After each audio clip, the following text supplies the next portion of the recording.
உங்களுக்கு கேளுங்க தயவுசெய்து.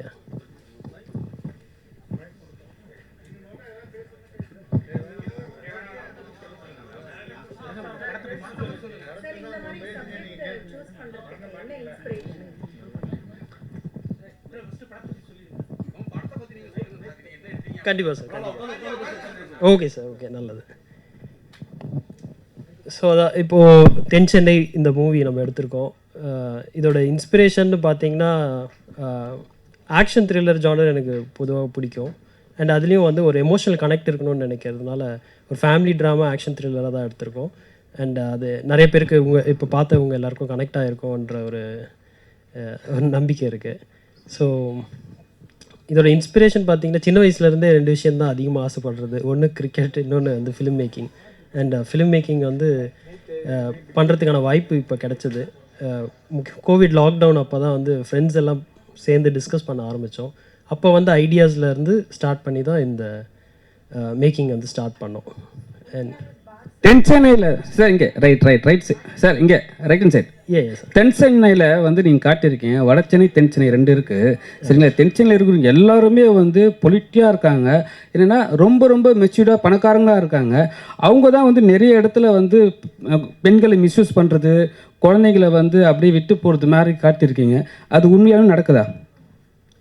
இல்லை, அதாவது அது வந்து ஒரு இடத்துக்கான அதில் மட்டும் நடக்கிற ப்ராப்ளம் இல்லை. அதாவது குழந்தைகள் வந்து இப்போது குப்பை தொட்டியில் இருக்கிற மாதிரியான ஒரு சில நியூஸ் நமக்கு கேட்குறோம்.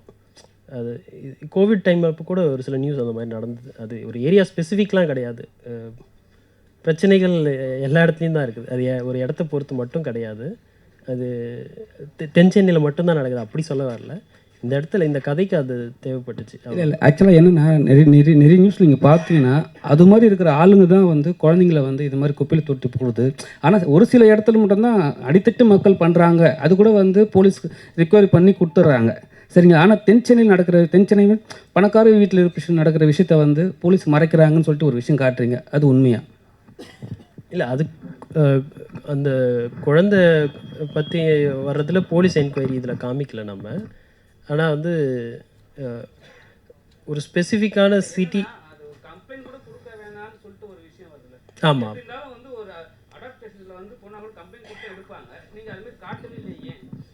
இல்லை அது கம்ப்ளைண்ட் போக வேணான்னு நினைக்கிறது, அந்த ஒரு பயந்து வாழற ஒரு சுச்சுவேஷனில் தான் அந்த ஃபீமேல் லீட் கேரக்டர் இருக்காங்க. எதுக்கு ஒரு கம்ப்ளைண்ட், நம்ம சமாளிச்சிக்கலாமா அப்படின்ற ஒரு இதில் தான் பார்க்குறாங்க. அது கைமீறி போகும்போது தான் குழந்தைங்க நல்ல காப்பத்தில் வந்து இதுமாரி குழந்தை விடும்போது கண்டிப்பாக வந்து கம்ப்ளைண்ட் கேட்பாங்க. இதுதான் ரீசனு சரிங்களா. டாக்டராக இருந்தால் அப்போ டேரெக்டாக போய் விட்டுடலாமா? ஏன்னா அதை நீங்கள் அனலைஸ் பண்ண மாட்டீங்களா? பண்ணோம் சார், பண்ணோம். இப்போது இதில் அவங்க பர்சனல் ஃபேவராக கேட்குறதா தானே நம்ம சொல்லியிருக்கோம். இன்னொன்று அந்த மேனேஜர் வந்து சொல்கிறாங்க இல்லைங்களா, இந்த ஆசிரமத்துக்காக நீ எவ்வளோ பண்ணியிருக்க, அதுக்காக நான் உனக்கு ஒரு ஃபேவராக இதை பண்ணுறேன், பர்சனல் ஃபேவராக தான் பண்ணுறோம், அப்படி தான் சொல்கிறாங்க. பிரதர், நீங்களே வந்து பார்த்தீங்கன்னா இந்த படத்தில் ஃபஸ்ட் டைம் பண்ணியிருக்கீங்க அண்ட் டைரக்ட் பண்ணிவிட்டு அண்ட் மெயின் லீடும் பண்ணிட்டீங்க. ஏன் கண்டென்ட் வந்து டிஃப்ரெண்ட்டாக இருந்துச்சு? ஃபர்ஸ்ட் ஆஃப் ஆல் வாழ்த்துக்கள். ஏன் வந்து மற்ற ஆக்டர்ஸ் யாரையும் அப்ரோச் பண்ணலையா, இல்லை நீங்களே நடிக்கணுன்றதுக்காக தான் இந்த படமே எடுத்திருக்கீங்களா? இல்லை அப்படி இல்லை. இன்னும் நம்மளை விட பெட்டராக எக்ஸிக்யூட் பண்ணக்கூடியவங்க இருக்காங்களா, அந்த மாதிரியான ஒரு ஆப்ஷன் யோசித்தோம். அண்ட் ஒரு சில ஆர்டிஸ்ட்டும் ரீச் பண்ண ட்ரை பண்ணோம். ஆனால் எனக்கு பர்சனலி ஃபிலிம் மேக்கிங் எக்ஸ்பீரியன்ஸஸ் இல்லை. அண்ட் அதனால் வந்து மேபி அவங்க அந்த ரீசனுக்காக எடுக்காமல் போனாங்க. நான் அது ப்ரூவ் பண்ணுறதுக்கு என்கிட்ட ஒரு கண்டென்ட் இல்லை. அது ஒருவேளை நான் எக்ஸ்போஸ் பண்ணியிருந்தா, இல்லை அதுவும் பெட்டர் மேக்கிங், இப்போ ஆல்ரெடி எனக்கு ஒரு எக்ஸ்பீரியன்ஸ் இருக்குது, அதை நான் வந்து காமிச்சு ஒரு விசிட்டிங் கார்டாக காமிச்சு கேட்டிருந்தா மேபி இன்னொரு பெட்டர் ஆக்டர்ஸ் கூட கிடச்சிட்ருப்பாங்க. ஆனால் அதுக்கான வாய்ப்பு கிடைக்கல. அந்த நேரத்துக்கு என்னோடய மேக்கிங் இன்எக்ஸ்பீரியன்ஸ் தான் அது ஒன் ஆஃப் த ரீசனாக இருந்துச்சு. சில அப்ரோச் பண்ணோம். ஆனால் யாரெல்லாம் அப்ரோச் பண்ணீங்க தெரியல. இந்த இடத்துல அதை பற்றி பேசுறது கரெக்டாக இருக்குமான்னு எனக்கு தெரியல. அதனால இப்போ வேணாம். Thank you sir. நீங்கள் அவர் கேட்ட கேள்வியோட தொடர்ச்சி தான். நீங்கள் மற்ற எல்லார்ட்டையும் வேலை வாங்கியிருந்தது பிரமாதமாக இருந்தது. Okay sir. உங்கள் வேலை டைரக்ஷன், ப்ரொடக்ஷன் எல்லாம் இருந்ததுனால கொஞ்சம் இன்னும் பெட்டராக பண்ணியிருக்கலாமான்னு நீங்கள் படம் பார்த்துட்டு ஃபீல் பண்ணீங்களா? கண்டிப்பாக சார், கண்டிப்பாக. இப்போ இருக்கிற எக்ஸ்பீரியன்ஸ் வந்து நான் வேலையை ஸ்டார்ட் பண்ணும்போது இல்லைங்களா? அன்னைக்கு வந்து மிகப்பெரிய ஒரு டாஸ்காக இருந்தது, அந்த வேலையை ஸ்டார்ட் பண்ணணுன்றது தான் இருந்துச்சு. அதை என்னால் ஸ்டார்ட் பண்ண முடிஞ்சதே அது ஒரு பெரிய அச்சீவ்மெண்ட்டாக இருந்தது அந்த பாயிண்ட் ஆஃப் டைமில். இப்போது பார்க்கும்போது கண்டிப்பாக அது இன்னும் பெட்டராக பண்ணியிருக்கலாம், இன்னும் நிறைய லேர்ன் பண்ணியிருக்கலாமோ, இன்னும் நிறைய ப்ரிப்பரேஷன்ஸ் பண்ணியிருக்கலாமோ அப்படின்ற இது தோணுச்சு. கண்டிப்பாக அடுத்தடுத்த இடங்களில் இதை வந்து லேர்ன் பண்ணி பெட்டர் பண்ண ட்ரை பண்ணுறேன். படத்துக்கு பேர் தென் சென்னை, இங்கிலீஷில் படிக்கிறப்போ தென் சென்னை அப்படின்ற மாதிரி இருக்குல்ல. இப்படிலாம் இது வரைக்கும் சென்னையில் நடந்த மாதிரி தெரியல. இதுக்கப்புறம் இப்படி நடக்குங்கிறத யூகிச்சு தான் இப்படி படம் எடுத்துருக்கீங்களோ? இது ஒரு கற்பனை கதை தான், வேற ஒன்றும் இல்லை. தென் சென்னை இங்கிலீஷில் நீங்கள் அது பண்ணாலும் அப்படி தான். ஆனால் தென் சென்னை கான்ஸ்டியூன்சி இருக்கு இல்லைங்களா, அதுக்கும் இதே ஸ்பெல் தான் பண்ணியிருப்பாங்க. ஸோ இதை நம்ம எடுக்கிறது இல்லையா. ஸோ ஒன் மோர் விஷயம் என்னென்னா, லைக் தமிழ் ஆர்டிஸ்ட் நீங்கள் கொடுத்துருக்கீங்க. ஆக்சுவலாக என்னென்னா லீடு ஃபீமேல் பண்ணியிருக்கிற ரியா வந்து தமிழ் முழுக்க. ஸோ அந்த வகையிலையும் உங்களுக்கு வாழ்த்துக்கள். ஏன்னா மோஸ்ட்லி இப்போ வர ரீசன் படங்கள் நம்ம எல்லாருமே பார்க்குறோம், நார்த் சைட்லேருந்து தான் வந்து ஃபீமேல் லீடு எடுக்கிறாங்க. பட் தமிழ் சைட்லேருந்து எடுத்துருக்கும் போது பாராட்டக்கூடிய விஷயம். அண்ட் ஏன் அவங்களை சூஸ் பண்ணீங்க? பிகாஸ் மாடல்ன்ற ஒரு ரீசனுக்காகவா? இல்லை அப்படி ஃபஸ்ட்டு அதான் இப்போ நம்ம சொல்லிட்டு இருக்கும்போது ஆர்டிஸ்ட் எல்லாமே நம்ம தேடணும், சூட்டபிள் ஆர்டிஸ்ட், அந்த ஒரு பாயிண்ட்டும் யோசிச்சுட்டே இருந்தோம். இவங்களோட தமிழ் உச்சரிப்பு பார்த்தோம், அது ஒரு பாயிண்ட்டு. இன்னொன்று இவங்களுக்கு வந்து ஃபோட்டோஜெனிக் ஃபேஸாக இருக்கிற மாதிரியான அந்த ஒரு இது பாயிண்ட் இருந்ததுனால தான் நம்ம மெயினாக யோசித்தோம். ஆடிஷன் ட்ரை பண்ணும்போது இப்போது எல்லாருமே ஒரே டைமில் தான் ஆடிஷன் பண்ணாங்க. Like Vatsan and Riya, Suma ma'am, இவங்க எல்லாமே ஆடிஷன் பண்ணிவிட்டு இன்ஃபேக்ட் ரிஹர்சல்ஸ் பண்ணோம். அண்ட் அது எல்லாமே வந்து ஒரு டீமாக அப்படியே ஃபார்ம் ஆக ஆரம்பிச்சது. ஸோ அதுலேருந்தே வந்து இட்ஸ் கெட் கோயிங் அந்த மாதிரி. வில்லனை வந்து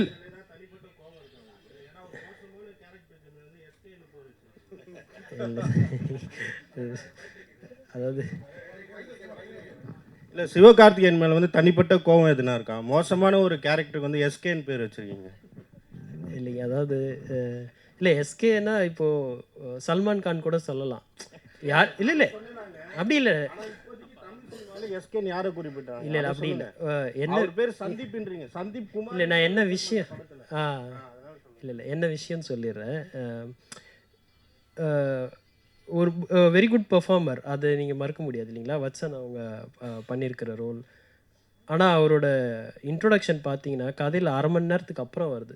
மோஸ்ட்லி ரைட்டிங் அப்போவே படித்தது எல்லாமே எப்படின்னா அனாலிசிஸ் தான். இது பண்ணும்போது என்ன சொல்லலாம், எல்லா கேரக்டர்ஸையும் முடிஞ்ச அளவு ஃபஸ்ட் 1/2 மணி நேரத்துக்கு முன்னாடி இன்ட்ரடியூஸ் பண்ணுங்க அப்படி தான் சொல்லுவாங்க. ஆனால் அவங்க வர்றதே வந்து லேட்டாக தான் வராங்க. ஸோ ஆடியன்ஸ் மைண்டில் ரெஜிஸ்டர் ஆகிறதுக்கு ஒரு பேங்கோடு இருக்கணுன்ற அந்த பாயிண்டில் தான் வந்து யோசித்தோம். அதுலேயும் வந்து ரெஜிஸ்டர் ஆகிற மாதிரி நேம் வைக்கணும்னு யோசிக்கும்போது நேம் ஆக்சுவலி ஒர்க் ஆகிறத விட இனிஷியல்ஸ் வந்து நல்லா ஒர்க் ஆகும். அந்த விதத்தில் வந்து ஜேகே, எஸ்கே, இந்த மாதிரியான இது பார்த்தோம். ஆர்ஜே, விஜே, இது எல்லாமே வந்து நம்ம அனலைஸ் பண்ணது தான். அதில் வந்து இப்போது எஸ்கே கரெக்டான ஒரு சூட்டபிள் இருக்கிறதா தோணுச்சு. இன்னொன்று என்னோடய ஃப்ரெண்ட் சர்க்கிளில் வந்து ஒரு ஃப்ரெண்டு ஒருத்தர் இருக்கார், இஸ் எஸ்கே. நிறைய பேர் காலேஜஸில் நிறைய எஸ்கே, ஏகே அந்த மாதிரிலான இனிஷியல்ஸில் நல்ல ஞாபகம் வச்சுப்போம், இன்ஸ்பைட் ஆஃப் காலேஜ் முடிஞ்ச பிறகு கூட. அதில் வந்து எனக்கு என்னோட ஃப்ரெண்ட் சர்க்கிள்லே இருக்கார், இஸ் வெல் நோன் இன் அவர் காலேஜ், அதனால எஸ்கே இல்லை. அதனால தான் எஸ்கேன்னு வச்சிங்களா? இப்போ அமரன் படம் நல்லா போயின்னு இருக்குது, அது கூட அவர்களும் மிலிட்ரி மேன், இந்த படத்தில் நீங்களும் மிலிட்ரி மேன். ஸோ அந்த பாயிண்ட் ஆஃப் வியூ வச்சிங்களா? அது இல்லாமல் இன்னொரு கொஸ்டின் என்னென்னா, எந்த ஒரு வில்லனையும் வந்து இவ்வளோ நல்ல, ஏன்னா வந்து தென் சென்னை வட சென்னையாக இருக்குது. வட சென்னையில் வந்து வில்லனை காட்டுற விஷயம் வேறு மாதிரி காட்டுவாங்க. தென் சென்னை வில்லன் மட்டும் எப்படி திருந்திறாரு? பணம் வந்து திருந்திடலாமா? இல்லை, எந்த வில்லுன்னு சொல்கிறீங்க? இல்லை, உங்கள் கொஷினுக்கு ஒன்றோடாவே ஆன்சர் பண்ணிடுறேன். ஃபஸ்ட்டு விஷயம், யாரையும் புண்படுத்தணுன்றதுக்காகலாம் பேர் எல்லாம் சூஸ் பண்ணுறதில்ல. அது அந்த கேரக்டர் ஞாபகம் இருக்கணும். இப்போ ஓவரால் நீங்கள் ஃபிலிம் பார்க்கும்போதே ஒரு சில இடத்துல கனெக்ட் ஆகலை அப்படின்னு யாராவது நினச்சிருந்தா கூட அது இன்னும் என்கேஜிங்காக எடுத்துகிட்டு போகணும். அப்படி தான் அது ரைட்டிங்லேயே நம்ம யோசித்தது, அந்த கேரக்டரை எப்படி அவங்க சீக்கிரமாக ஞாபகம் வச்சுக்க முடியும், அந்த விதத்தில் தான் அவங்களுக்கு அந்த இனிஷியல்ஸ் பேஸ்டு இது வைக்கிறோம். அடுத்த உங்கள் கேள்வி, சாரி சொல்லுங்கள். அவங்க வந்து இப்போது ஒரு க்ரோயிங் அப் மேன் நம்ம நிறைய பேர் வந்து வாழ்க்கையில் பார்த்துருப்போம். நீங்களாக கூட இருக்கலாம், இல்லை உங்கள் குடும்பத்தில் யாராவதுனா இருக்கலாம். என்னென்னா ஒரு செகண்ட் இன்கம் இல்லைன்னா ஒரு சொத்து சேர்க்கணும், அந்த ஒரு ஒரு தொழில் தொடங்கணும் அப்படின்ற ஒரு ஆசை இருக்கும். அந்த ஆசைக்கு வந்து நம்ம ஒரு முயற்சி செஞ்சு போகும்போது பல தடைகள் இருக்கும். அதெல்லாம் தாண்டி அந்த அதை அச்சீவ் பண்ணும்போது அவர் கைவிட்டு போகிற மாதிரி ஒரு சில விஷயங்கள் நடக்குது. அந்த கேரக்டரோட வந்து மெயின் எய்மே வந்து அந்த பார் செட் பண்ணணும், அந்த இடத்த வந்து இன்னும் பெருசாக்கணும். அந்த மாதிரி ஒரு மைண்ட் செட்டில் தான் அவர் இருக்கார். அவர் வந்து லீகலாக எதுவுமே தப்பு பண்ணலை. அது நீங்கள் நல்லா யோசிச்சிங்கன்னா போகணும். லீகலாக வந்து அந்த பிளேஸை அந்த கேங் எடுக்கிற வரைக்கும் அவர் எதுவுமே தப்பு பண்ணல. பார் ரன் பண்ணுறாரு, அவ்வளோதான், வேறு ஒன்றும் கிடையாது. ஆனால் அந்த தொழிலுக்கு வந்து ஆபத்து வருது. திருப்பி திருப்பி அவர் வந்து லீஸில் மாட்டிக்கிறார், ஒரு சிக்கலில் மாட்டிக்கிறார்.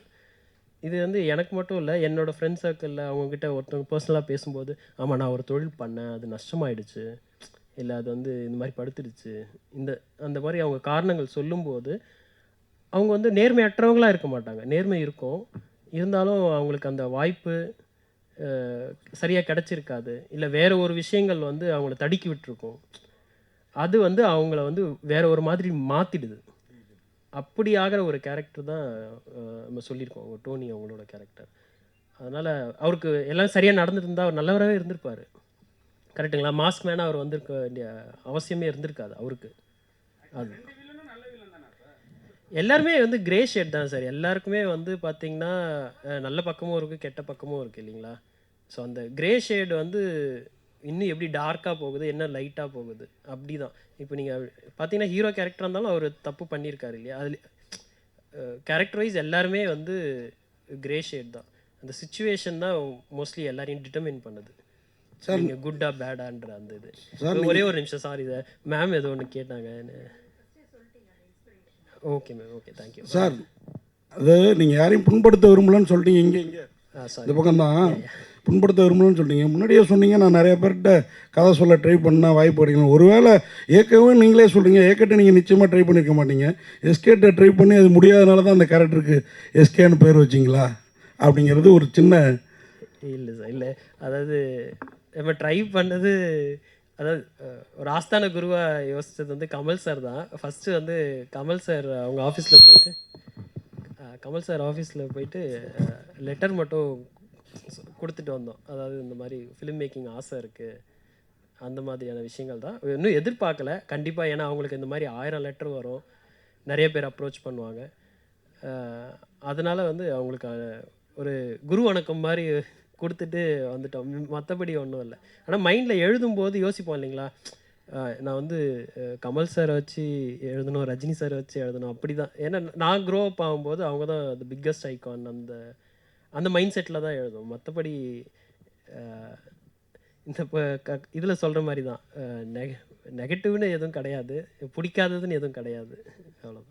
சார், அவர் ஏன் எஸ்கே கேஸ் எடுத்துக்க நான் அதெல்லாம் விட்டுடுறேன் அப்படின்றார். ஒரு போலீஸ்காரங்க அப்படி செய்ய மாட்டாங்களே? உண்மைதான் நீங்கள் சொல்கிறது. ஆனால் இது ஃபிக்ஷனல் சொல்லிட்டோம் இல்லைங்களா, அந்த ஒரு பாயிண்டில் அவருக்கு வந்து ஒரு 2வது வாய்ப்பு உனக்கு வழங்கப்படுது, அந்த மாதிரியான ஒரு இது அவர் அனலைஸ் பண்ணதில் அவங்க தெரியுது. இறந்தவங்க எல்லாருமே வந்து ஒரு இவங்களோட மோசமான கேரக்டரு அப்படின்றத அவர் ஜட்ஜ் பண்ணுற மாதிரியான ஒரு ஃபிக்ஷனல் கேரக்டராக தான் நம்ம. ஹீரோயின்ட்டு கொடுங்க ஒரு கேள்வி. மேடம், உங்களை தமிழ் பொண்ணுன்னாங்க, ஆனால் ஏன் மலையாள கெட்டப்பில் வந்திருக்கீங்க? தமிழ் பொண்ணுன்னா நம்ம ஆட்கள் வாய்ப்பு தர மாட்டாங்க அப்படிங்கிற. நல்லா அழகாக இருக்கீங்க, நல்லா நடிச்சிருக்கீங்க, வாழ்த்துக்கள். இந்த கேள்விக்கு பதில் சொல்லுங்கள். இல்லை, இந்த படத்தில் இந்த கேரக்டர் வந்து மலையாளி கேரக்டர். ஸோ சரி, அப்படி சிம்பாலிக்காக சொல்லாமே அப்படின்னு போட்டுருந்தேன், அவ்வளோதான். ரங்கா சார், உங்களுக்கு தான் கேள்வி. Yes sir. ஆக்சுவலி படத்து title sequence pre title, but title ஓடும்போதும் ஒரு வாய்ஸ் ஓவர் நரேஷன் கொடுத்தீங்க. Yes sir. ஸோ அதில் வந்து ஒரு எமோஷ்னல் கான்டென்ட் தான் தூக்கலாக இருந்தது. அஃப்கோர்ஸ் க்ரைமும் இருந்தது, but what remained was emotional content. ஆனாக்க டைட்டில்ஸ் முடிஞ்சு படம் ஸ்க்ரீன் பிளே அன்ஃபோல்ட் ஆக படம் வந்து அன்ஃபோல்ட் ஆக க்ரைம் கான்டென்ட் தான் கொஞ்சம் அதீதமாக தெரிஞ்சுது. அஃப்கோர்ஸ் எமோஷ்னல் கான்டென்ட் இருந்தது, அந்த குழந்தை சமாச்சாரம், அப்புறம் அவங்க இந்த பாசம், உங்கள் ரோல் அவங்க ரோல்லாம். பட் இருந்தாலும் ஒரு அண்டர்லையிங் அண்டர் கரண்ட் வந்து ஒரு பார் நடத்துறதை பற்றிய முக்கியத்துவம் கூட அதிகமாக கொடுக்கப்பட்டிருந்த மாதிரி ஒரு ஃபீல் வந்தது. அண்ட் ரேப்பப்பில் பார்க்கும்போது ஒரு க்ரைம் த்ரில்லர் இருந்ததை தவிர எமோஷனல் கான்டென்ட் கொஞ்சம் it took a back seat. அது வந்து கான்ஷியஸாக நீங்கள் வந்து படம் எடுக்க நடிக்க நடந்த ஒரு நிகழ்வா அல்லது இட் வாஸ் ஆல் இன்டென்ஷனலா? இல்லை இன்டென்ஷனல் தான். ரைட்டிங்லேயே வந்து இப்போ டாப்பில் இருக்காங்கன்றதுக்காக சொல்லல. லோகேஷ் கனகராஜ் அவங்களோட மேக்கிங் பிடிக்கும், வெற்றிமாறன் சார் அவங்களோட மேக்கிங் பிடிக்கும். அண்ட் அவங்க மாநகரம் வந்து one of the greatest inspiration. இப்போ நம்ம அதே மாதிரியான ட்ரை பண்ணணும் அந்த இதில் தான். ஃபார் எக்ஸாம்பிள் அதுமாதிரி ட்ரை பண்ணி முடியாமல் போனது என்னென்னா காமெடி. இந்த படத்தில் ரைட்டிங்லேயே எங்களால் உள்ளே நுழுத்த முடியல. ஆமாம், இப்போது ஆறு பாலா அவங்களோ இல்லை திலீபன் அவங்களோ கூட வச்சு, இப்போ இவங்க திலீபன்லாம் கூட வந்து இன்னொரு மூவியில், சாரி திடீர்னு நேம் ரீகலெக்ட் ஆகலை, அவங்க சுசீந்திரன் அவங்களோட மூவியில் ஒரு நல்ல காமெடி ரோல்ஸ்லாம் நல்லா பண்ணியிருப்பாங்க. சின்னதாக வந்தாலும் நச்சுன்னு காமெடி இருக்கும். அது அந்த மாதிரி தான் எதாவது பண்ணணும்னு ரைட்டிங்கில் ட்ரை பண்ணோம். ஈவன் மேக்கிங் அப்போ கூட டியூரிங் த செட்ஸ் கூட ட்ரை பண்ணோம். மேக்கிங்கில் என்னென்னா அங்கே போகும்போது லொக்கேஷனில் என்னென்ன சேலஞ்சஸ் வருதோ அது எல்லாமே நம்மளை மறக்கடிக்க செய்யுது. அந்த மாதிரி அன்லஸ் அது பேப்பரில் இல்லைன்னா அது அங்கே ரொம்ப நேரம் என்ஹான்ஸ் பண்ணுறதுக்கான அந்த டைம் கிடைக்காது. அங்கே அந்த பிரச்சனைகள் எனக்கு இருந்துச்சு. அதனால் அந்த காமெடி இது பண்ண முடியல. வேறு த்ரில்லர் அட்லீஸ்ட் ரைட் பண்ணது என்னவோ அது எடுத்துகிட்டு வந்தோம். வெறும் ஃபேமிலி ட்ராமா மட்டும் எடுத்தால் அது அகெயின் ட்ராமா மாதிரி மட்டுமே இருக்கும். எல்லாருக்கும் வந்து ஒரு அட்டென்ஷன் கிராபிங்காக இருக்காதுன்றதுனால தான் வந்து டெஃபினெட்லி இன்னொன்று நான் ஆக்ஷன் த்ரில்லர் ட்ராமா தான் எனக்கு வந்து ஆஸ் அ ஆடியன்ஸ் நான் பார்க்க விரும்புகிறதே அதுதான். என்னோடய ஜானரே வந்து கொஞ்சம் அட்வென்ச்சர் ஒரு ஆக்ஷன் த்ரில்லர் அந்த மாதிரி பெர்ஸ்பெக்டிவ் தான் பார்ப்பேன். ஆனால் அதுலேயும் ஒரு எமோஷ்னல் கண்டென்ட் இருக்கணும். Something it has to connect to us. அப்போ தான் வந்து அது லாங் ரன்லேயும் இருக்கும், நம்ம மைண்டில் இருக்கும். அப்படின்றது தான் என்னோடய இல்லைங்க சார் சார் இப்போது 50 தேட்டர்களுக்கு ட்ரை பண்ணிகிட்ருக்கோம். தேட்டர் லிஸ்ட்டு இன்றைக்கி மதியம் தான் வரும். அதுக்கான ஒர்க்கும் ஓடிட்டுருக்கு. ஆக்சுவலி அதான் டெலிவரி அண்ட் தேட்டர் லிஸ்ட்லாம் அதில் பார்க்க வேண்டிய வேலை இருக்குது. தேங்க்யூ. இல்லைங்க சார்கிட்ட விடுங்க சார். நீங்கள் இப்போ பாதி அந்த ஜேனரில் வந்து அவங்க கூடலாம் படம் பண்ணியிருக்கீங்க. இப்போ இவங்க கூட படம் பண்ணும்போது என்ன, ஏன்னா இவங்க ஃபுல் அண்ட் ஃபுல் டீம் வந்து புது டீம், சரிங்களா? அவர் வந்து மியூசிக் டைரக்டர் வந்து டைரக்டர் அண்ட் ப்ரொடியூசர் ஆகிட்டார். இப்போ இவர் வந்து டைரக்டர் அண்ட் ப்ரொடியூசர். எப்படி உங்களை ஹேண்டில் பண்ணாங்க? ஏன்னா நீங்கள் ஒரு சீனியர், சரிங்களா? இப்போ பார்த்து சொல்லியிருக்காரு, இவரை மட்டும் நம்மளால் கொஞ்சம் ஹேண்டில் பண்ண முடியாதுன்னு சொல்லிட்டு ஒரு ஸ்டேஜ்லேயே சொல்லியிருக்காரு. எப்படி பண்ணீங்க சார்? அதுக்கு முன்னாடி நீங்கள் ஒரு கேள்வி கேட்டிருந்தீங்க, எனக்கு ரொம்ப பிடிச்சிருந்தது. எஸ்கேன்னு பேர் வச்சிங்களே ஏன் அப்படின்ட்டு சார் கேட்டிருந்தார்ல. அவர் எஸ்கே போய் ஏகே வந்துருச்சு. நான் நல்ல காலம் யோசித்தேன் ஈகேன்னு வைக்காமல் இருந்தார். ஏன்னா இளங்கோக்கும்னு என் பேர் ஆகிட்டு வந்தது. நான் வந்து இவர்கிட்ட கேட்டேன். இவர் வந்து என்ன இந்த கதாபாத்திரத்துக்காக என்னை கேட்டபோது நான் இவர்கிட்ட கேட்டேன், எப்படி நீங்கள் வந்து என்னை தேர்ந்தெடுத்தீங்க? ஏன்னா நான் வந்து என்னோடய 60 வயசில் நான் முதல்ல அறிமுகமான படம் வந்து சிவகுமாரின் சபதம். அந்த முதல் படத்தில் ஆதிக்கு தாத்தாவாக நான் பண்ணேன், ஒரு முழு நீள கதாபாத்திரம். அது வந்து கிராமத்தில் ஒரு நெசவாளியோட கதாபாத்திரம், ஒரே வேஷ்டி சட்டையோட. அதில் என்னை பார்த்துட்டு எப்படி வந்து நீங்கள் இந்த மாதிரி ஒரு டோனின்னு ஒரு பாருக்கு வந்து என்னை நீங்கள் தேர்ந்தெடுத்தீங்கன்னு கேட்டேன். அப்போ அவர் சொன்னார், இல்லை நான் உங்களை ஃபேஸ்புக்கில் ஃபாலோ பண்ணிகிட்ருக்கேன் சார், உங்களோட மற்ற ரெகுலர் ட்ரெஸ் பண்ணுற ஸ்டைலு உங்களுடைய அந்த ஐக்கான்லாம் பார்த்து எனக்கு பிடிச்சிருந்தது. எனக்கு தேவை, நான் என்ன கேட்குறேனோ அந்த கதாபாத்திரத்தை உங்களால் கொடுக்க முடியும்னு நம்பிக்கை எனக்கு இருந்தது, நீங்கள் வாங்க அப்படின்னு சொன்னார். அதுக்கப்புறம் தான் நான் போனேன். அது வேறு, ஆதி வந்து என்னுடைய நண்பர், அதனால் அந்த இடம் வேறு. இந்த இடம் வந்து இவங்க ரொம்ப நல்லா நடத்துனாங்க.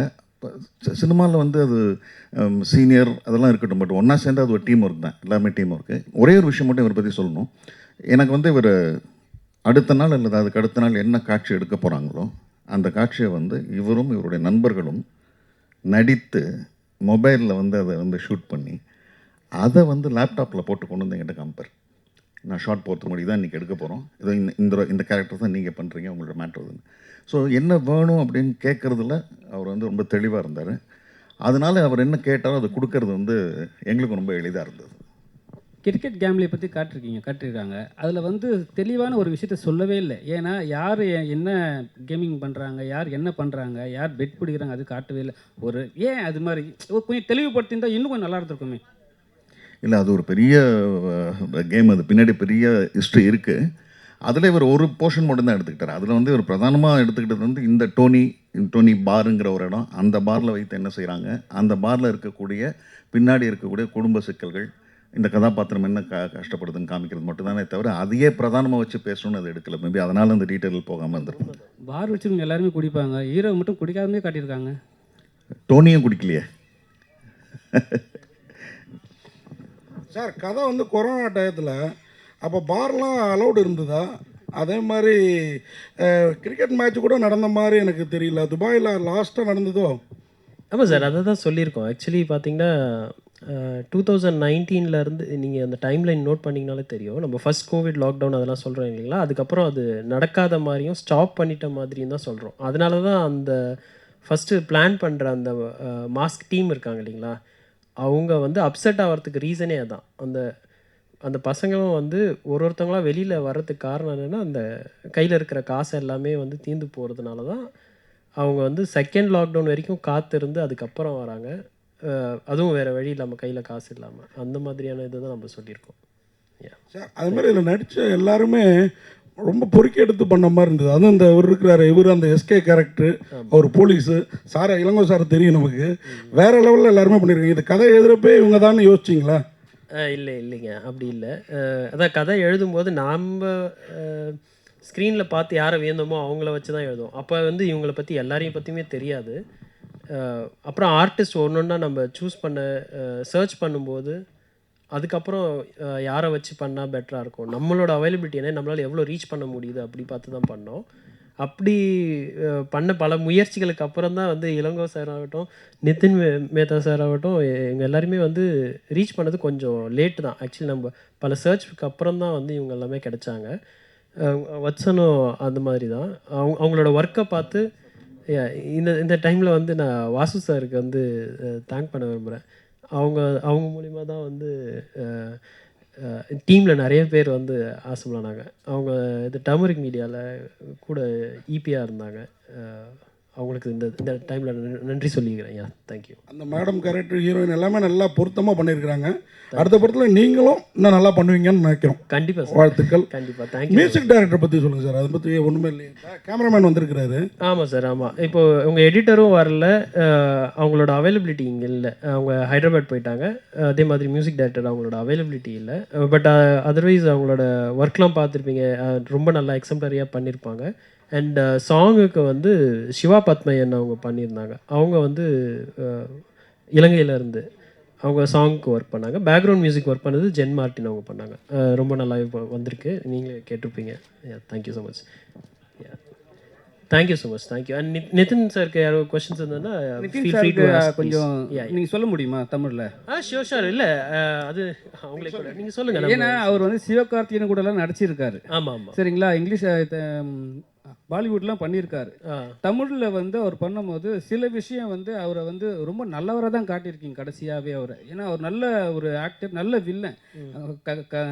கையை விட்டுருந்தாலும் சரி, எது பண்ணாலும் அவ்வளோ ஆக்ஷன் இருந்தது. கடைசி அவ்வளோ நல்லவரை காட்டினீங்க. அவரை வந்து கொஞ்சம் ரெகுலராகவே காட்டி அமைச்சிருக்கலாமே. இல்லை, அதான் யாராக இருந்தாலும் கல்லுக்குள் ஈரம் இருக்குன்றத கடைசி வரைக்கும் லாஸ்ட் தான் கல்லுக்குள் ஈரம் வருமா? அதுக்கு முன்னாடி வராதா? இல்லை, கல்லுக்கு உள்ளே தானே ஈரம். அதாவது அந்த கோர் டச் பண்ண உள்ளே வந்து இருக்குது. அவர் உள்ளே வந்து அவர் நல்ல மனுஷன்தான். he just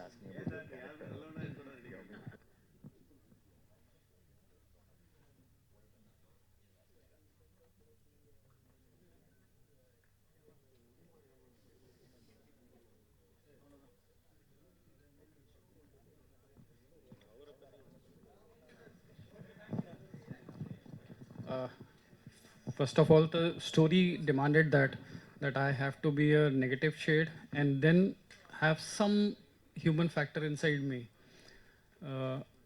Actually, villains are not bad. They are always good. If you see outside the screen life, I think most humble persons are villain only, I believe. And if you see old villains, Amrish Puri, even in Tamil industry also, Nambiar sir is there. And if you see anybody who's doing grey shades, they're always good at heart. I don't know this, but people give a tag that I like most of the movies which I have done in Telugu, I have been doing antagonist only. Sab mein villain hi kiya hai. I have done villains only. But yes, I am open to everything. I can give a grey shade also, and I can be a positive thing also. But my looks and I think my body language demands from everyone that I should do a negative character. But I love doing negative characters, because the best part of negative character is you have got very less of time to show your skill.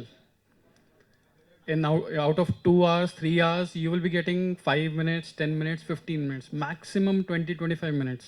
In that, you have to prove yourself. So I believe it's a tough job, but I love it. I love being villain. Other language தெலுங்கில் நிறைய film பண்ணியிருக்கீங்க. இந்த படத்தில் ஒரு new director new team கூட பண்ணது உங்களுக்கு experience எப்படி இருந்தது? படமும் கொஞ்சம் நல்லா இருக்குது. உங்கள் character extraordinary.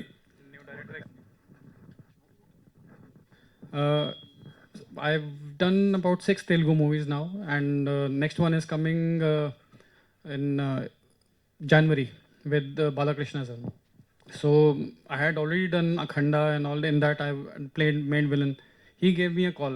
The director Ranga gave me a call. I did not know him pehle se. I did not know who he is, but he just told that he is a new person and he is passionate about making movies, and he just depicted the story and my character, which I liked. And as for the actor, what does he want? He does not want whether it should be a very old director or a new director. If the story is good and you are happy with what you are doing, I think new or old doesn't matter. It is always you are always open to all good characters. I believe good story is good character. That matters. So and you have seen it, and before this also I had seen the clips what he had made, and for the first time what he's directed, he's doing producer also, he's doing the hero also. Tremendous job. And on the sets I would say that he was the sweetest person, because he never let anybody be very disgruntled about anything. All your demands were met. He very, very sweet person. Whatever the story demanded, and he was very, very clear about it, what he wanted. It is not that I have worked in 6-7 movies and I cannot throw my weight on him. He is very, very clear about his vision, that this is what is supposed to be done. And I believe that should be the thing, because he is the captain of the ship. He is seeing the broader picture. I will be looking at my character only, okay, how to make my character strong. But his vision is to make all the characters strong and come out as a good team together.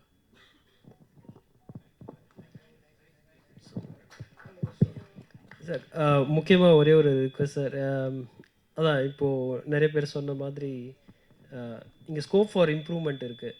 அதை learn பண்ணி அடுத்து பெட்டராக பண்ணுன்ற ஒரு mind settle தான் இருக்கோம். நான் மட்டும் இல்லை, டீமில் எல்லாருமே வந்து அது மாதிரி தான். ஒரு கன்ஸ்ட்ரக்டிவ் ஃபீட்பேக் அதுக்காக தான் வந்து அதுலேருந்து ஒரு கண்டினியூஸ் லேர்னிங் அந்த பாயிண்டில் தான் இருக்கோம். ஸோ உங்களோட நல்ல ஒரு ஃபீட்பேக்ஸ் கொடுங்க, அதுலேருந்து நாங்கள் கற்றுக்க ஆவலாக இருக்கோம். இன்னொரு முக்கியமான ரிக்வெஸ்ட் வந்து எங்களோட ப்ராஜெக்டை மக்களிடத்தில் கொண்டு போய் சேர்க்கணும். அது வந்து மீடியா நண்பர்கள் உங்கள் அனைவரோட ஒத்துழைப்பு வந்து மிக மிக அவசியம். Thank you so much. அண்ட் இந்த மழையில் மறுபடியும் எல்லாம் சேஃபாக ரிட்டர்ன் ஆகுங்க. வந்தமைக்கு மிக்க மிக்க நன்றி. யா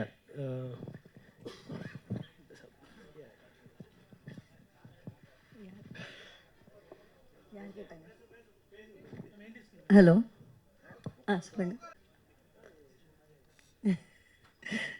என்ன பேசணும்னு தெரியல. Okay okay. எக்ஸ்பீரியன்ஸ் எனக்கு ஃபர்ஸ்ட் டைம் இந்த ப்ரீவியூ ஷோவில் வரேன். First time press meet witness பண்ணுறேன். கொஞ்சம் நர்வஸ் ப்ளஸ் எக்ஸைட்டட். நிறைய ரோல்ஸ் பண்ணியிருக்கேன், கேரக்டர் ரோல்ஸாக நிறைய படத்தில். பட் இந்த படத்தில் ஒரு லெந்தியான கேரக்டர், ஒரு மெச்சூரான கேரக்டர் பண்ணது ஒரு டிஃப்ரெண்ட்டாக ஃபீல் ஆயிருந்தது. ரங்கா சார் இது ஆப்பர்ச்சுனிட்டி கொடுத்ததுக்கு I am very blessed and happy to be part of this project. கொஞ்சம் தமிழ் அவ்வளோ சூப்பராக வராது, because I am from Kannada background. But Tamil முடிஞ்ச அளவுக்கு நல்லா பேசியிருக்கேன் அப்படின்னு நினைக்கிறேன். அது நீங்கள் தான் சொல்லணும். மற்றபடி thank you so much sir for this.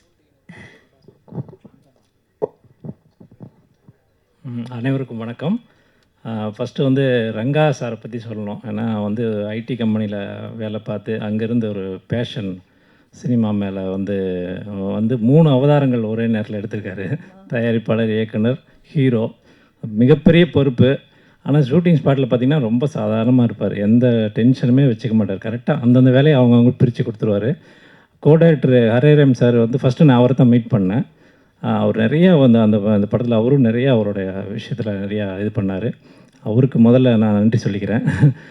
அப்புறம் மேனேஜர் தண்டபாணி சாருக்கு நன்றி சொல்லணும் நான். ஏன்னா அவர் தான் என்னை கொண்டு வந்து இங்கே ஜாயின் பண்ணார் இந்த டீமில். அவருக்கு என்னோட நன்றி. ரொம்ப நல்ல எக்ஸ்பீரியன்ஸ். நான் நிறையா புது இயக்குநர்கள் படங்கள் நடிச்சிருக்கேன். இவரும் வந்து ரங்காவும் வந்து ரொம்ப கேஷுவலாக இது பண்ணார். அதான் சார் சொன்ன மாதிரி அவருக்கு என்ன வேணுமோ அதை கரெக்டாக அவர் கேட்டு வாங்கினார். அதான் அவரோட ப்ளஸ்ஸு. படம் நல்லா வந்திருக்கு. எல்லோரும் சப்போர்ட் பண்ணுங்கள். நாளைக்கு ரிலீஸு. மக்களும் வந்து நிச்சயமாக படத்துக்கு ஆதரவு அளிக்கிறோன்னு வேண்டிக்கிறேன். நன்றி. எல்லாருக்கும் வணக்கம். முதல்ல எல்லாருக்கும் நன்றி வந்ததுக்கு. இந்த மழையிலையும் எல்லோரும் வந்திருக்கீங்க. ஏன்னா சினிமாவில் சப்போர்ட்டும் அன்பும் இல்லைன்னா எல்லாருமே வளர்கிறது ரொம்ப கஷ்டம். அது இதுலேயே தெரியுது. ரொம்ப நன்றி. அண்ட் ரொம்ப சந்தோஷம் இந்த படம் பண்ணதில். முக்கியமாக வாசு சாருக்கு நன்றி சொல்லணும். அவர் தான் ரங்கா கூட கனெக்ட் பண்ணார். அண்டு ரொம்ப நல்லா இருந்துச்சு இந்த எக்ஸ்பீரியன்ஸ். ரங்கா வந்து இந்த படம் எடுக்கிறதுக்கு முன்னாடியே வந்து ஒரு செட் ஆஃப் டீம் ஒரு சில சீன்ஸ் மட்டும் கூப்பிட்டு நான் ஷூட் பண்ணி பார்க்கணுன்னு சொன்னார். எனக்கு அதில் தான் ரொம்ப சந்தோஷமாக இருந்துச்சு. ஏன்னா நான் வந்து நாடக பேக்ரவுண்ட்லேருந்து வரேன். ஸோ நான் 16 வருஷமாக ஸ்டேஜ் ப்ளேஸ் பண்ணிகிட்ருக்கேன். ரிஹர்சல்னாலே ரிஹர்சல் பண்ணிவிட்டு ஒன்று பண்ண போகிறோன்னா ஒரு சந்தோஷத்தை மீறி ஒரு தைரியமும் இருக்கும். என்ன பண்ணுறோன்றது தெரிஞ்சு பண்ணுறோம் அப்படின்ற ஒரு நம்பிக்கை இருக்கும். ஸோ எப்போ ரங்கா வந்து நான் ஒரு வாட்டி பண்ணி பார்த்துட்டு எப்படி இருக்குன்னு செக் பண்ணிக்கிறேன், அதுக்கப்புறம் படம் எடுக்கலான்னு சொல்லும் போதே எனக்கு அங்கேயே சந்தோஷமாயிடுச்சு. ஸோ அதுலேருந்து ஃபுல்லாக படம் ட்ராவல் பண்ணது எல்லாமே எக்ஸ்பீரியன்ஸ் ரொம்ப கம்ஃபர்டபுளாக இருந்துச்சு. அண்ட் இவ்வளோ பெரிய விஷயம் ஒரு படம் எடுத்துடுறது கூட எடுத்துடலாம், பட் ரிலீஸ் வரைக்கும் கொண்டு வரதுலாம் ரொம்ப பெரிய விஷயம். அதுவும் இவ்வளோ டஃப் பீரியடில் இப்போ நிறையா படங்கள் வந்துக்கிட்டே இருக்குது. இந்த டைம்லேயும் வந்து ஒரு படத்தை எடுத்து இவ்வளோ ஒரு கன்விக்ஷனோட அதை விடாமல் இவ்வளோ கிட்டத்தட்ட 2 இயர்ஸ் ஆகிருக்கும் இல்லையா, 2 இயர்ஸாக அதை பிடிச்சி வச்சு இன்றைக்கி ரிலீஸ் வரைக்கும் கொண்டு வந்திருக்காரு ஒன் மேனாக. அவரோட டீமுக்கும் அவருக்கும் எங்கள் எல்லாருக்கும் சேர்த்து லைக் ரொம்ப சந்தோஷமாக இருக்குது. அண்ட் எங்களுக்கும் all the best. Thank you so much. So இந்த படம் எனக்கு ரொம்ப ஸ்பெஷல். பிகாஸ் எனக்கு இந்த கேரக்டர் ரொம்ப பிடிக்கும். எல்லாருக்குமே ஃபர்ஸ்ட் மூவி நான் ரொம்ப ஸ்பெஷலாக இருக்கும். ஸோ அந்த மாதிரி எனக்குமே இது ரொம்ப ஸ்பெஷலான மூவி. ஸோ தென் டைரக்டர் பற்றி சொல்லணுன்னா ரொம்ப சப்போர்ட் பண்ணார். ரொம்ப பொறுமையாக இருப்பார். ஐ மீன் டேக்ஸ் வாங்கினா கூட பொறுமையாக பண்ணுங்க, ஒன்றும் பிரச்சனை இல்லை சொல்லுவார். ஸோ அதனால தான் காமாக ஒர்க் பண்ண முடிஞ்சுது அங்கே எல்லாராலையுமே. ஸோ டைரக்டருக்கு ரொம்ப தேங்க்யூ. அண்ட் டிஓபி சரத் அவர் ரொம்ப அழகாக எடுத்திருக்காரு, அவருக்கு தேங்க்ஸ். தென் மியூசிக் டைரக்டர் ரொம்ப அழகாக பண்ணியிருக்காரு, அவருக்கும் தேங்க்ஸ். அப்புறம் இந்த தென்சென்னை மொத்த டீமுக்குமே ஹார்ட்லி தேங்க்ஸ். Thank you thank you. அவ்வளோதான்.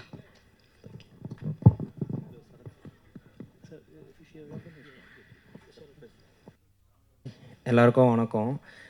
என்னோடய கரியர் ஸ்டார்ட் ஆனது இது இப்போ இண்டிபெண்டன்ட் ஃபிலிம், என்னோடய ஃபஸ்ட்டு ஃபிலிம். என் மேலே ட்ரஸ்ட் வச்சு வாய்ப்பு கொடுத்த டைரக்டருக்கும் என்னை இன்ட்ரோ கொடுத்த மகேஷ் முத்துசாமி சாருக்கும் நான் ரொம்ப தேங்க் பண்ணுறேன். என்னோடய டீம் இருக்குல்ல, என் டீம் சப்போர்ட் இல்லைனா கண்டிப்பாக இந்த படம் எடுத்துருக்க முடியுன்ற நம்பிக்கை எனக்கு இல்லை. என் டீம் அருணாக இருக்கட்டும், அஸ்வந்த், விஷ்ணு, விக்னேஸ்வரி, நவீன் ப்ரோ, இவங்க எல்லாருமே எனக்கு அவ்வளோ சப்போர்ட்டிவாக இருந்தாங்க. ஆர்டிஸ்ட்டாக இருக்கட்டும், என்னோடய இது ஃபஸ்ட்டு படம், அந்த கம்ஃபர்ட் ஜோன் அவங்க கொடுக்கலன்னா நான் எப்படி எடுத்துருப்பேன்னு எனக்கு தெரில. சரி ஓகே ஃபஸ்ட்டு படம் பண்ணுறோம் அப்படின்ற அந்த ஒரு பயத்தோடையே தான் இருக்கும். ஒரு ஷார்ட் வைக்கிறப்ப ஆர்டிஸ்ட் கிட்ட நம்ம எப்படி கன்வே பண்ணணும், எப்படி ஹேண்டில் பண்ணணும் அப்படின்ற அந்த கம்ஃபர்ட்டை எல்லாம் கொடுத்தது வந்து ஆர்டிஸ்ட் எல்லாருமே தான். ரொம்ப நன்றி. ஓகே, எல்லாருக்கும் வணக்கம். இந்த படத்தில் நான் கோ-டைரக்டர் ஒர்க் பண்ணியிருக்கேன். ஒரே ஒரு விஷயம் மட்டும் டைரக்டரை பற்றி சொல்லிக்கிறேன். ஃபஸ்ட்டு டே ஷூட் ஆரம்பித்தோம். அன்றைக்கி அந்த சீன் முடிக்க முடியாதுன்னு தோணுச்சு. அதனால் லஞ்ச் டைமில் போய் வித்தவுட் பிரேக் போயிடலாம் சார் அப்படின்ட்டேன். சரின்ட்டார். அவரும் நான் இன்றைக்கி ஷூட் முடிச்சிட்டோம். நைட் எனக்கு ஃபோன் பண்ணுறாரு, நான் டென்ஷனில் நீங்கள் சொல்லும்போது நான் கவனிக்கல, எதுக்கு வித்தவுட் பிரேக் போகலாம் அப்படின்னு சொல்லிட்டீங்க அப்படின்னு. அப்படி சாப்பிடாமலாம் ஒரு சீனு ஷூட் பண்ணி ஒரு படத்தை ஃபினிஷ் பண்ண வேண்டிய அவசியம் கிடையாது. நம்ம எல்லாருமே வேலை செய்கிறது சாப்பிட்றதுக்காக. ஸோ அதனால் எந்த காரணத்துக்கு கொண்டு இந்த பிரேக் மட்டும் வித்தவுட் பிரேக் இனிமேல் சொல்லாதீங்க, நான் இருந்த டென்ஷனில் அதை கவனிக்கல, சாரி அப்படின்னாரு. சரி சார், நான் இங்கே எல்லாருக்கும் மனிதாபிமானம் ரொம்ப முக்கியம், யார் சாப்பிட்டா யார் சாப்பிட்லாம் அப்படின்றத எண்ணம்லாம் இல்லாமல் இருக்கணும், எல்லாருக்கும் எல்லாம் தேவை அப்படின்றது ரொம்ப ஸ்ட்ராங்காக இருந்தார். அந்த விஷயத்துலேருந்து தான் அந்த படத்துலேயும் மனிதாபிமானத்தை பற்றி பேசியிருந்தார். ஸோ அந்தளவுக்கு ஹியூமர் சென்ஸில் ஒரு மனிதத்தை கவனமாக இருக்கிற ஒரு இயக்குனர் அவர். எல்லாருடைய மனிதனமும் கஷ்டப்படக்கூடாது, ரொம்ப கவனமாக இருக்கணும், எல்லாரும் கேர்ஃபுல்லாக இருக்கணும், ஷூட்டிங் ஸ்பாட்டில் எல்லாருமே ஜாகிரதையாக இருக்கணுன்றதில் ரொம்ப கவனமாக இருந்தார். அந்த சென்ஸில் தான் எல்லா நாளுமே ஷூட் பண்ணிச்சு. அந்த படத்தை வந்து அவர் பிளான் பண்ண மாதிரி ஒரு 2 மாதத்துக்குள்ளே அதை எடுத்து முடிச்சிட்டாரு. அதை ரிலீஸ் பண்ணுறதுக்கு தான் கொஞ்சம் லேட் ஆச்சு தவிர மற்றபடி வேறு ஒன்றும் இல்லை. ரொம்ப நல்ல இயக்குனர், சிறந்த மேலும் மேலும் வெற்றி பெறணும் வாழ்த்துக்கிறேன். அதே மாதிரி இந்த மனிதத்தன்மையை மாற்றிடாதீங்க. ஏன்னா இங்கே நிறைய இயக்குனர்கள் வந்து இயக்குனர் ஆனதுக்கப்புறம் அவங்களுடைய கேரக்டர் மாறிடும். அந்த மாதிரி மாறாதீங்க, நல்லா இருங்க. வாழ்த்துக்கள். Thank you. Thank you sir, thank you so much. மக்களிடத்தில் கொண்டு போய் சேருங்க. Thank you so much. தேங்க்யூ.